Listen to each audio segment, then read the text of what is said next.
नमस्कार। आज हम आपके लिए लेकर आए हैं बलूचिस्तान की स्थिति पर एक विशेष रिपोर्ट।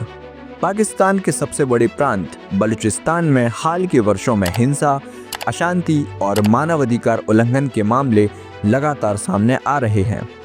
आइए हम जानते हैं कि आखिर क्या है बलूचिस्तान की असल स्थिति। बलूचिस्तान, जो कि पाकिस्तान का सबसे संसाधन संपन्न प्रांत है, वहाँ के लोगों का आरोप है कि उनके साथ आर्थिक और राजनीतिक भेदभाव किया जा रहा है।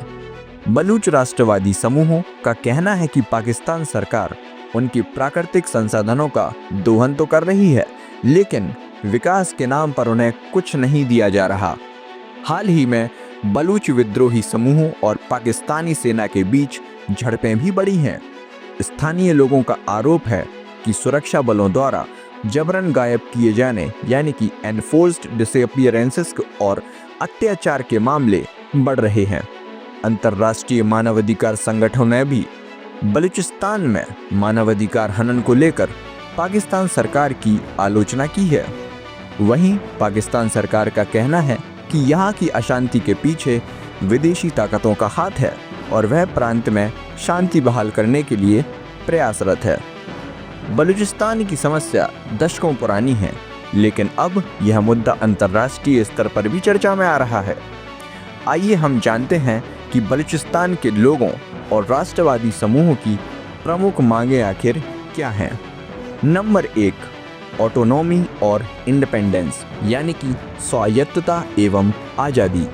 बलूच राष्ट्रवादी संगठनों जैसे BLA और BLF का कहना है कि पाकिस्तान ने 1948 में बलूचिस्तान को जबरन विलय किया था। BLA और BLF संगठन कई बार पूर्ण स्वतंत्रता को लेकर पाकिस्तान के साथ विद्रोह कर चुके हैं। नंबर 2 पे आता है प्राकृतिक संसाधनों पर अधिकार यानी कि कंट्रोल ओवर नेचुरल रिसोर्सेज।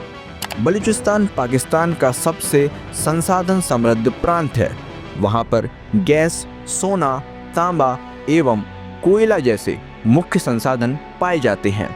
स्थानीय लोगों का आरोप है कि पाकिस्तान इन संसाधनों का दोहन तो करता है, लेकिन बलूचिस्तान को उचित हिस्सा कभी नहीं मिलता।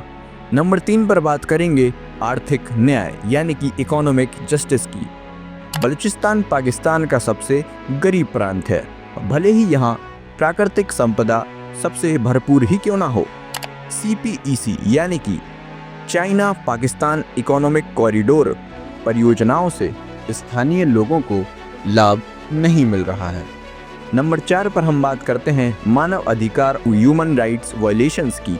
पाकिस्तानी सेना और ISI पर गुमशुदगी यानी कि एनफोर्स्ड डिसअपीयरेंसेस और अतिरिक्त न्यायिक हत्याओं यानी कि एक्स्ट्रा जुडिशियल किलिंग्स का आरोप लगता रहता है। अंतर्राष्ट्रीय संगठन UN और एमनेस्टी भी बलूचिस्तान में मानवाधिकार उल्लंघन की रिपोर्ट कर चुके हैं। नंबर 5 पर आता है सांस्कृतिक और भाषाई अधिकार यानी कि cultural and linguistic rights. Baluchi और ब्राहुई भाषाओं को उचित मान्यता नहीं मिलना। पाकिस्तानी शिक्षा प्रणाली में बलूच इतिहास और संस्कृति को नज़रअंदाज किया जाता है। नंबर 6 पर आती है राजनीतिक भागीदारी यानी कि पॉलिटिकल रिप्रेजेंटेशन। बलूच नेताओं का कहना है कि उनकी आवाज़ को हमेशा से दबाया जाता रहा है। राष्ट्रीय स्तर पर बलूचिस्तान के हितों की अनदेखी की जाती है। बलूचिस्तान का मुद्दा वास्तव में काफ़ी जटिल है। यहाँ के लोगों को स्वायत्तता और आर्थिक हिस्सेदारी चाहिए। पाकिस्तान सरकार को चाहिए कि वह बलूच नेताओं से बातचीत करे और उनकी शिकायतों को गंभीरता से सुने। अगर आपको यह रिपोर्ट पसंद आई हो तो कमेंट करके ज़रूर बताएं। बने रहिए हमारे साथ। धन्यवाद।